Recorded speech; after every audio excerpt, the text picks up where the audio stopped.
Fala galerinha, beleza? Tudo bem com vocês? A gente vai compreender na aula de hoje, nessa aula não presencial da disciplina de Física, o nosso tema de óptica física, trabalhada também pelo professor Matheus na sua aula presencial, tá bom? Nesse tema, galerinha, a gente vai trabalhar com a luz, a radiação eletromagnética e o espectro eletromagnético também, certo?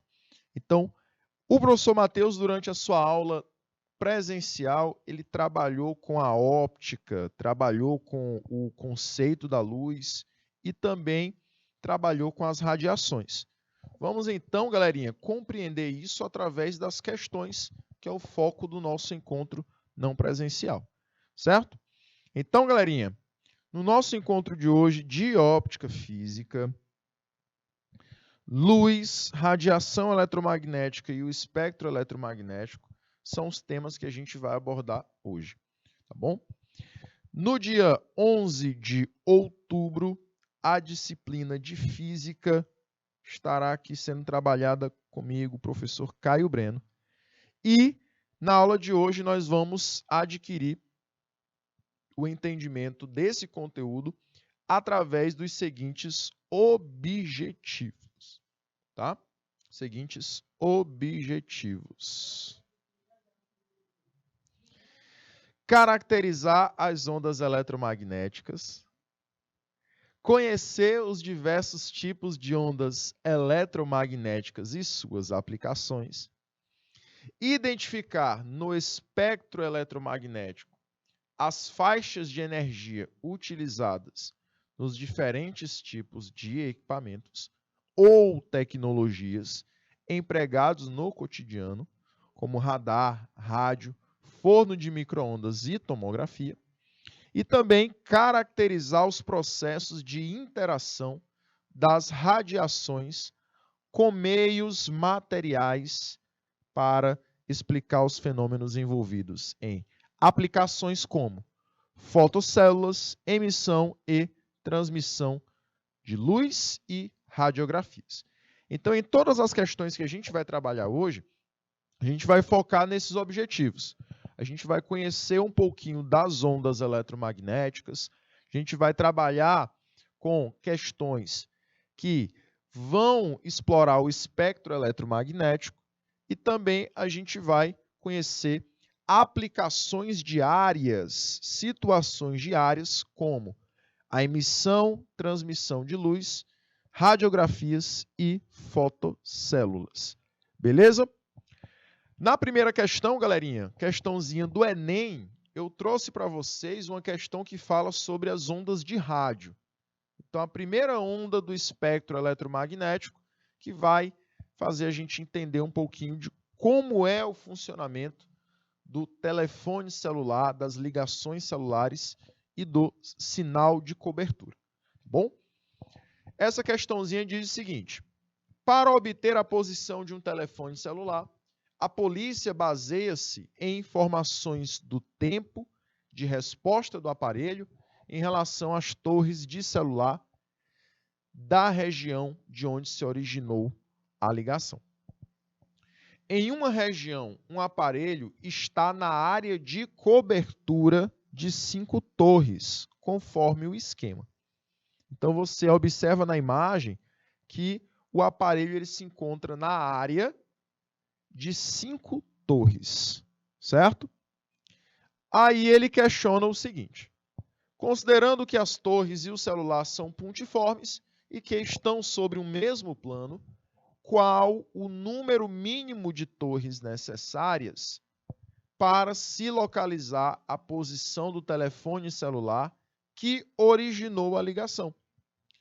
Então, como eu falei para vocês, a gente vai trabalhar nessa questão a temática de ondas de rádio. As ondas de rádio, para produzirem o sinal de telefonia celular, elas vão produzir esse sinal através de uma área de cobertura. Essa área, ela deve ser composta por, no mínimo, 3 torres. Por que 3 torres, professor? Porque as torres elas vão realmente formar uma área que dá o conceito de área de cobertura. E o número mínimo para você criar uma área geométrica, uma figura geométrica, é o número mínimo de 3 vértices, que é a formação para um triângulo. Então, galerinha, eu vou precisar de, no mínimo, 3 torres para conseguir sinal para este celular. E conseguir identificar em qual local ele se encontra. Tá bom? Então, o número mínimo seria de 3 torres, gabarito, letra C. Certo, jovens? Finalizando, então, a primeira questão, vamos pular aqui para a segunda. Questãozinha número 2.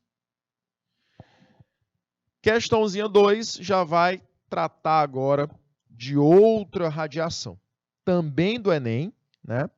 E essa questãozinha 2, ela vai tratar dos radares, aplicação aí de uma outra radiação. Ela diz o seguinte: alguns sistemas de segurança incluem detectores de movimento. Nesses sensores, existe uma substância que se polariza, ou seja, que ela capta uma determinada radiação e filtra essa radiação, tá? Na presença de uma radiação eletromagnética de certa frequência. Então, na presença dessa radiação, o sensor ele capta, filtra essa radiação dentre todas as que ele recebe e escolhe apenas ela para transmitir a informação.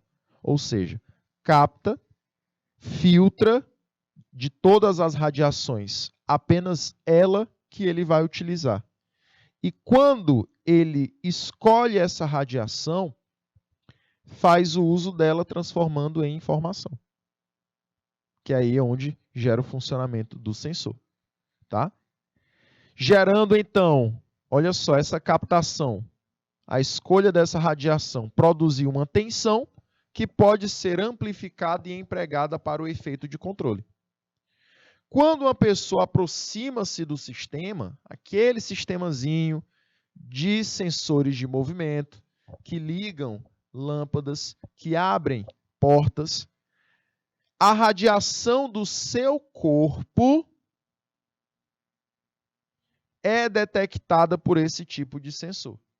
Então, esse sensor, ele capta e polariza a radiação do corpo de uma pessoa.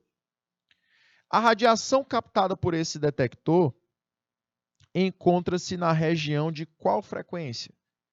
Da frequência da luz? Da ultravioleta? Do infravermelho? Micro-ondas? Ou das ondas longas de rádio? Ou seja, ondas de rádio. Galerinha, você vai ter que lembrar o seguinte, que o nosso corpo, ele emite uma radiação. Essa radiação, normalmente, ela é uma radiação térmica. Ela tem apenas efeitos térmicos. E a radiação eletromagnética que possui efeitos térmicos é a radiação infravermelha. Certo? Seria o gabarito da letra C. Perfeito? Show de bola, galerinha!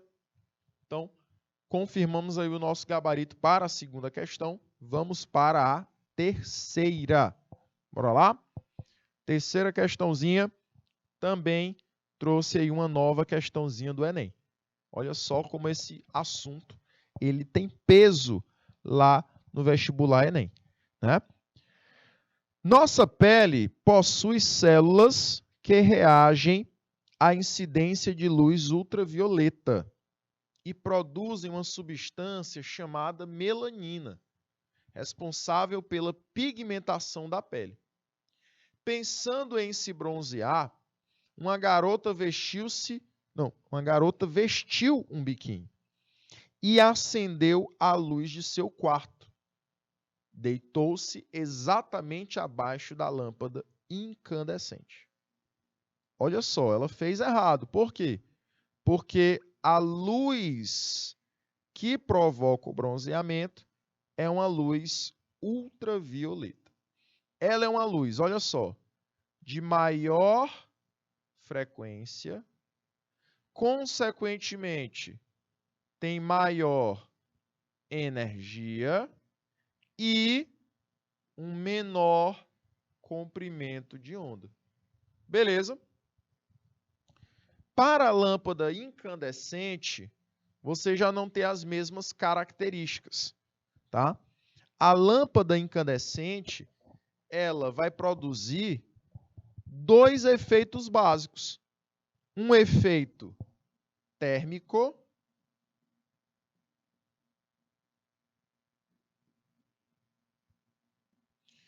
e também um efeito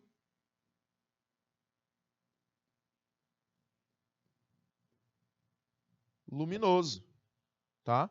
Um efeito térmico e um efeito luminoso. Aí ele diz o seguinte, que após várias horas, a pessoa não conseguiu resultado algum. O bronzeamento não ocorreu porque a luz emitida pela lâmpada incandescente é de... Bora lá. Comparando com a ultravioleta, a gente vai comparar as mesmas grandezas. Frequência, energia e comprimento de onda. Quando eu estudo a frequência, eu vou analisar que a frequência da incandescente é pequena, tá? Então, ela tem pouca repetição. Como a frequência dela é pequena, a energia dessa onda é baixa, já que a sua oscilação também é baixa. Energia e frequência são grandezas diretamente proporcionais. E, em contrapartida, nós temos um comprimento de onda grande, ou seja, a onda ela vai ter uma grande oscilação. Ou seja, o tamanho da oscilação da onda é enorme, diferente da luz ultravioleta, que é bem menor. Então, o fato do bronzeamento não ter ocorrido é porque essa lâmpada ela tem menor energia e, consequentemente, uma baixa frequência. Gabarito, letra B de bola. Observe aí no cantinho da tela o nosso gabarito. Certo? Vamos para a próxima questão, jovens. Bora lá? Questãozinha de número 4.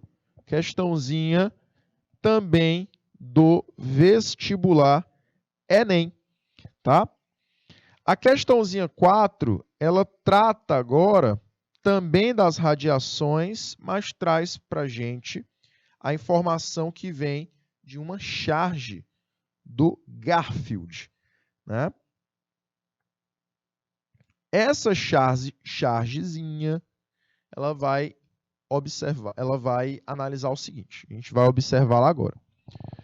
O Garfield ele está tirando uma boa de uma soneca, porém ele está tirando a soneca no sol. Quando ele acorda, ele sente que ele está todo queimado, né? Todo assado. E aí ele entra em casa reclamando, todo emburrado por estar todo bronzeado. Aí a questão fala o seguinte: a faixa espectral da radiação solar, que contribui fortemente para o efeito mostrado na tirinha, é caracterizado como? Vamos lá. Eu vou estudar as radiações emitidas pelo Sol. O Sol ele vai emitir 3 radiações básicas. 3 radiações que a gente tem que levar em consideração, tá? Radiação chamada de luz visível.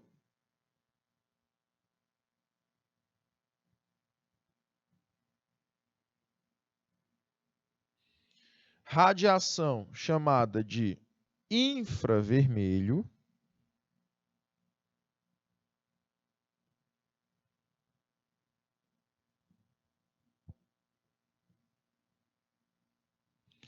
e a terceira radiação é a radiação ultravioleta. Cada uma com o seu efeito, tá? Bora lá. Da luz visível, qual o efeito da luz? Apenas a visão. Sensibilizar os órgãos, produzindo a visão. Infravermelho. Infravermelho, você tem efeitos térmicos, efeitos de aquecimento.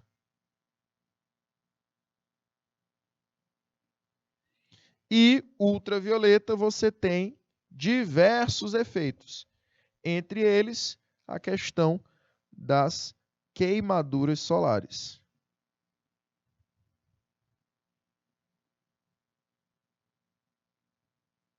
E dos bronzeamentos, certo? Jovens, então assim a gente vai marcar a alternativa que refere-se ao ultravioleta, gabarito, letra D de dado. Certo, meus amores? Vamos para a próxima questãozinha, bora lá? Questãozinha de número 5. Também uma questão do vestibular Enem. A questão fala o seguinte: a figura mostra como é a emissão de radiação eletromagnética para 5 tipos de lâmpadas. Lâmpada de haleto metálico, tungstênio, mercúrio, xenon e LED. As áreas marcadas de cinza são proporcionais à intensidade de energia liberada pela lâmpada. As linhas pontilhadas mostram a sensibilidade do olho humano com diferentes comprimentos de onda. Tá? Então, as áreas de cinza representam a energia liberada pela lâmpada. As áreas pontilhadas vão representar a sensibilidade do olho humano ao receber essas ondas. UV e IV são as regiões do ultravioleta e infravermelho, respectivamente. Um arquiteto deseja iluminar uma sala com lâmpada que produza boa iluminação, mas que não aqueça o ambiente. Então, eu quero uma lâmpada que não aqueça o ambiente, então ela não pode ter nem muito IV, nem muito UV.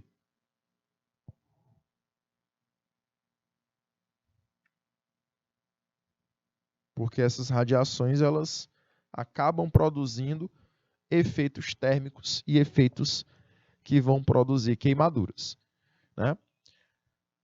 E também quero uma boa iluminação.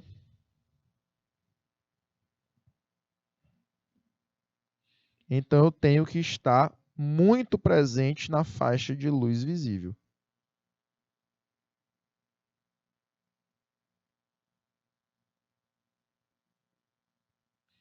Beleza? Galerinha, vamos então na escolha da nossa melhor lâmpada, certo? Bora lá, vamos analisar aqui a de haleto metálico. Mas antes, a gente vai fazer a seguinte separação, olha só. Separar UV seria a faixa da esquerda, IV seria a faixa da direita. E no centro seria a lâmpada produzindo a luz. Beleza? Bora lá. Galerinha, a lâmpada de haleto metálico, ela tem uma produção de luz, porém, ela acaba também produzindo uma boa quantidade de ultravioleta, certo? Então, como produz um pouco de ultravioleta, acaba que não é a nossa lâmpada escolhida, porque ela vai ter efeitos térmicos. Eu não quero que aqueça, né? Tungstênio também vai produzir efeitos térmicos por ter boa parte da energia produzida no infravermelho. A mesma coisa acontece com o mercúrio. O mercúrio tem um pico aqui de ultravioleta. Então, não é lâmpada de mercúrio. E o xenon vai produzir muito infravermelho. Então, sobra para a gente a lâmpada de LED.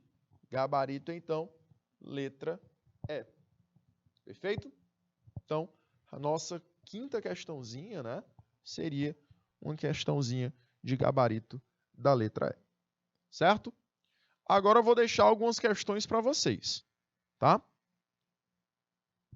Vamos começar com as questões para vocês analisarem, sendo a sexta questãozinha, tá bom? Então eu vou te dar 2 minutes, 2 minutinhos para você analisar essa sexta questão.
Jovenzinhos, vamos lá, vamos lá, vamos lá. Acorda para fazer a sexta questão. Olha só. Todos os dias ficamos expostos a vários tipos de radiações, certo? Seja numa clínica para se realizar um exame com raio-x ou simplesmente andando pelas ruas. Nosso organismo é constantemente bombardeado por elas. Marque a alternativa que apresenta radiação de maior penetração no organismo. Galerinha, a gente vai analisar o espectro das ondas eletromagnéticas. Esse espectro, vamos lá, começa com as ondas de rádio.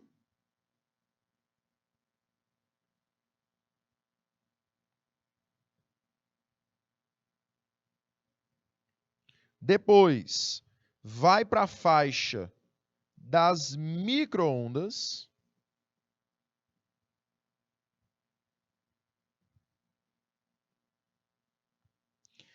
Em seguida, vai para a faixa do infravermelho,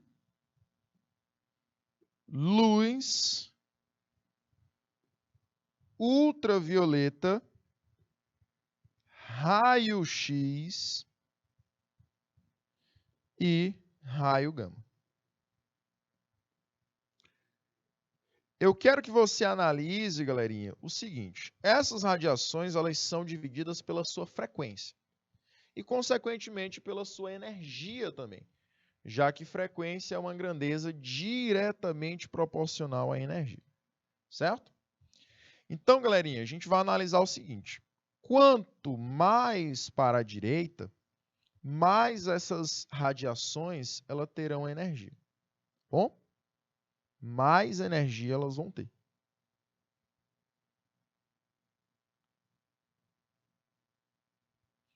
Consequentemente, elas também terão maior frequência.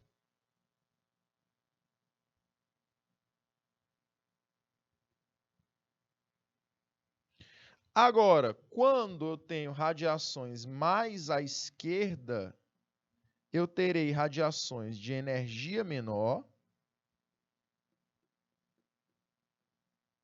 porque a frequência dessas radiações, dessas ondas, também é menor.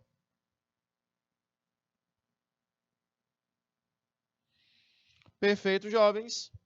E assim, galerinha, a gente vai marcar as de maiores penetração, que são as radiações de maior energia e também de maior frequência.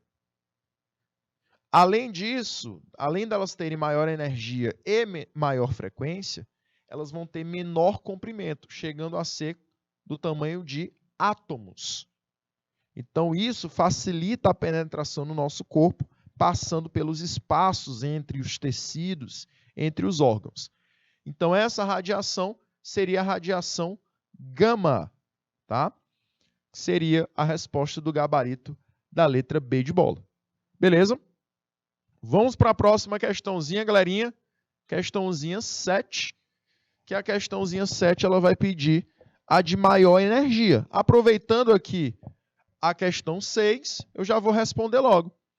A de maior energia seria ou gama, ou X, ou ultravioleta, aproveitando a resposta da sexta questão, né? Então, galerinha, como ele pede a de maior energia, você vai procurar uma dessas três que eu citei. Rádio é a de menor energia. Micro-ondas também.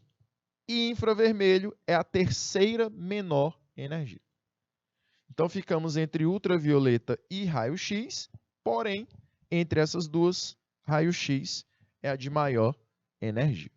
Certo, meus queridos? Show de bola!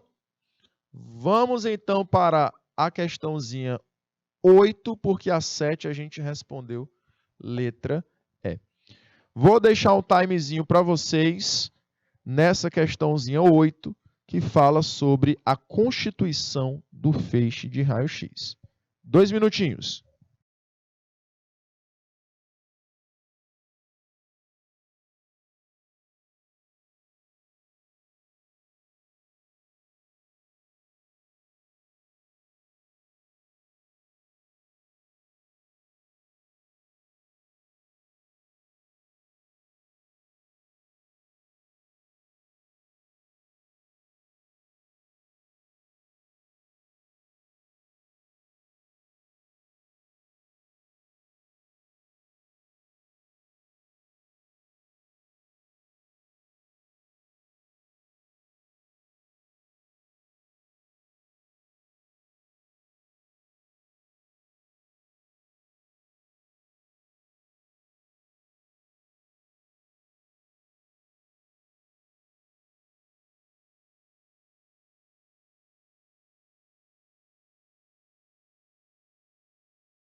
Vamos lá, galerinha. Vamos lá, vamos lá, vamos lá. Questãozinha diz o seguinte: os raios-x são produzidos por tubos de vidro a vácuo, nos quais elétrons sofrem uma brusca desaceleração quando colidem contra um alvo feito de metal. Dessa forma, podemos dizer que o raio-x constitui um feixe de... Galerinha, deixa eu organizar aqui para você a ideia da constituição do raio-x. Você terá dois pontos. Um ponto de saída dos elétrons, que é chamado de cátodo, e você tem um ponto de recepção desses elétrons, que é chamado de ânodo. Isso você tem nas extremidades, um tubo, né? Entre esses dois pontos, você tem aí um tubo nas extremidades desses dois pontos, certo? Esse tubo de vidro, dentro dele, você tem o vácuo. E os elétrons, eles vão se transitar desse ponto chamado cátodo para o pontinho chamado ânodo. Quando esses elétrons eles atingem esse ânodo, você tem a liberação de raio-x.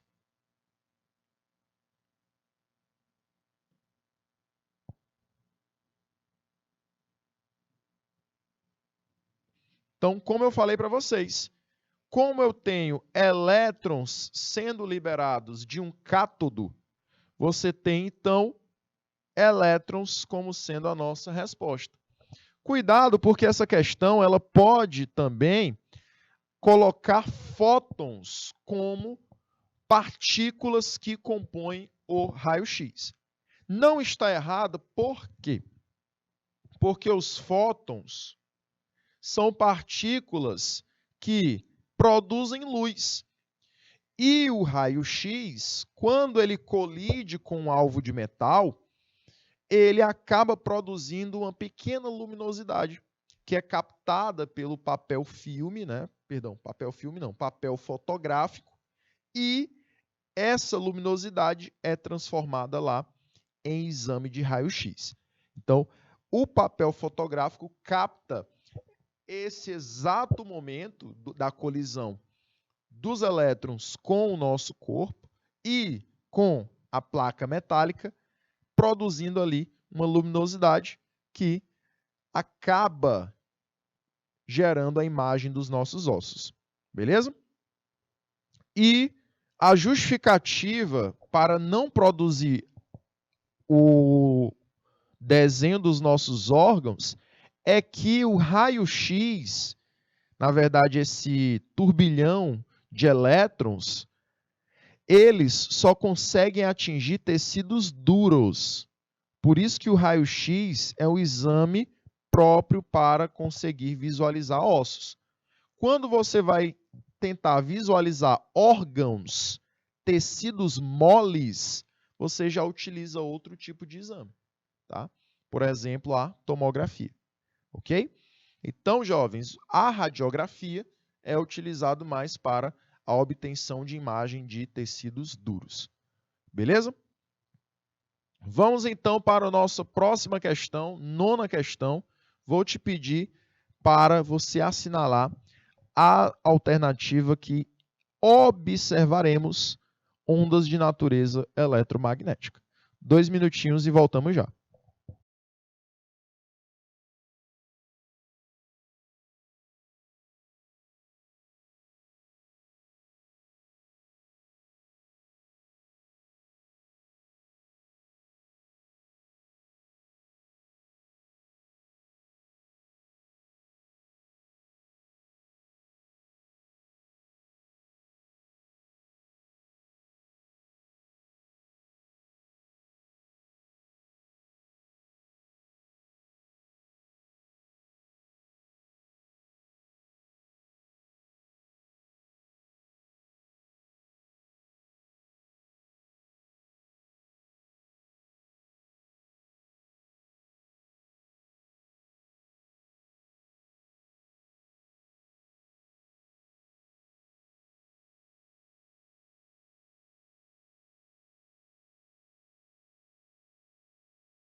Vamos lá, galerinha.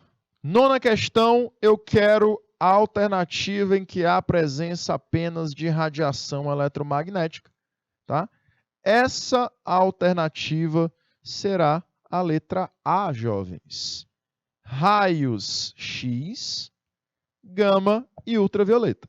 Todas as outras, elas vão apresentar exemplos de ondas ou radiações mecânicas. Por exemplo, na B nós temos a presença de ultrassom, na C você tem o som, na D, sonar, que na verdade não é nenhuma onda, é um aparelho que recebe ondas mecânicas, ondas sonoras, e na letra E você tem infrassom. Então, todas as outras alternativas apresentam ondas associadas ao som. Beleza? Vamos para a 10ª questão. Vou dar 2 minutinhos para vocês novamente para analisarem essas afirmativas, verem qual ou quais são corretas e eu quero a alternativa correta entre A, B, C, D e E. 2 minutinhos e a gente volta já.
Vamos lá, galerinha! Eu quero a afirmativa correta dentre essas três, ou se as três estão corretas. Bora lá. Primeira, a luz é uma onda transversal. Todas as radiações, todas as ondas eletromagnéticas são transversais. Então, a primeira está correta. 2. A velocidade da luz no vácuo é diferente para cada cor? Não. No vácuo, todas as ondas eletromagnéticas apresentam a mesma velocidade. Então, a segunda é falsa. E a terceira, a radiação infravermelha corresponde a um comprimento de onda menor do que da radiação da cor vermelha? Não. O comprimento de onda é maior, porém a frequência que é menor. Beleza? Se você quiser consertar essa afirmativazinha 3, coloque maior